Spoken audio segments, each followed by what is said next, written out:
Thank you. It is an absolute honor to be a finalist. This is the best. To meet all of you and to be chosen as a finalist. And so I thank you for this opportunity. The World Academy for the Future of Women began in China in 2009 when I started the program because I was amazed that all my life women had never achieved equality, had never had the same opportunities as men, and had never been paid as well as men, were at the bottom educationally, medically, in every measure of success, women were at the bottom, and it was time for that to change. So we began the World Academy for the Future of Women in China to accelerate women's leadership worldwide. Not because women make better leaders, but women make different decisions in leadership. And men and women together cover all the bases. And we want more women in those positions. We want more women at decision-making tables. So we started the World Academy in China. Then we went to Nepal, then to Bangladesh, then to India, and then to Mexico, and then to Kenya, and then to Uganda. And we're headed worldwide to have world academies in every university where we can do it, because women need to have the courage and the confidence. That's what's needed, courage and confidence. Once you have that behind you, you will take on things that you never thought were imaginable. And I want you to hear from Jessie Huang, who is a World Academy alumni. We have thousands, literally thousands of World Academy alumni who have gone through a one-year program, 8 to 10 hours a week, no college credit for this.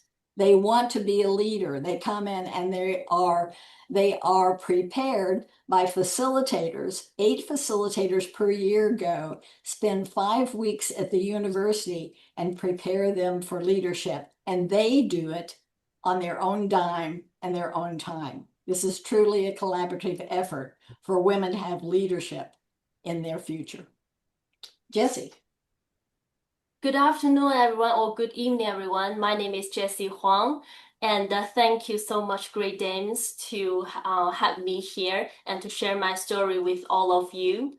I'm a World Academy for the Future of Women alumni, and last year I completed my master's at the University of Nottingham in the UK, and now I'm working for the founder, Jerrie, in the United States. I grew up in a small village in China, and that was my whole world. The words like women's leadership, United Nations Sustainable Development Goals, or studying abroad, I had never heard about those words before.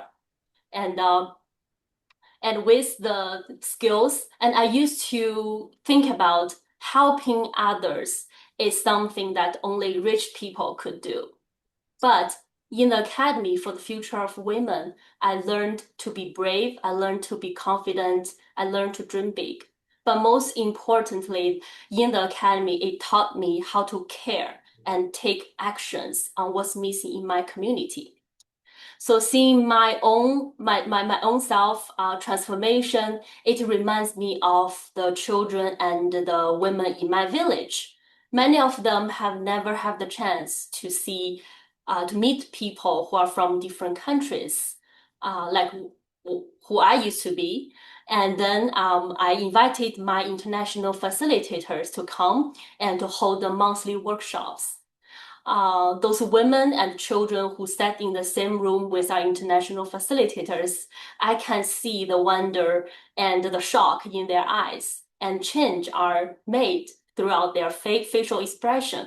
So that experience deepened my commitment to lead through education and empowerment.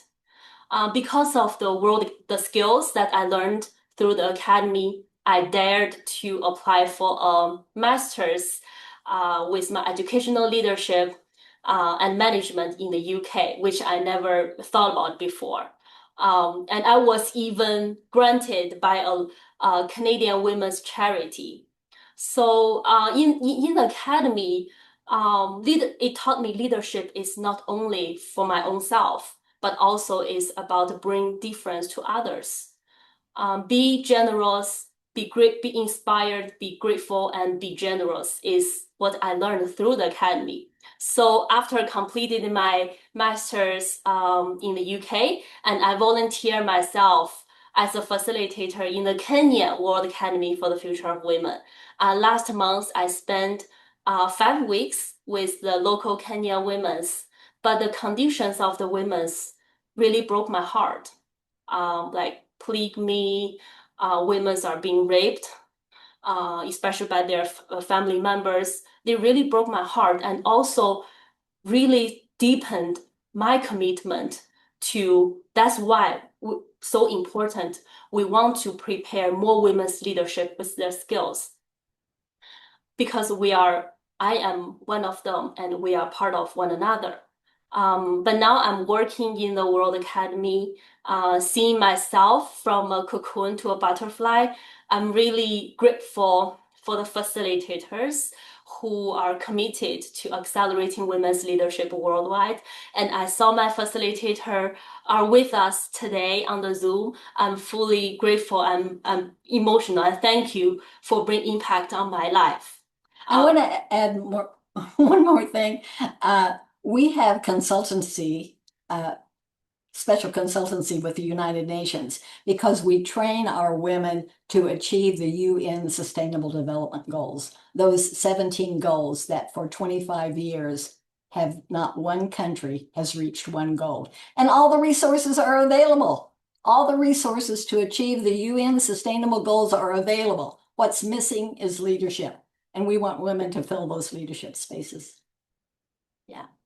And thank you for this great opportunity, and especially thank you, Jerry, for bringing the World Academy to all over the places. So the women like me, we have the chance to grow, to learn, and to change.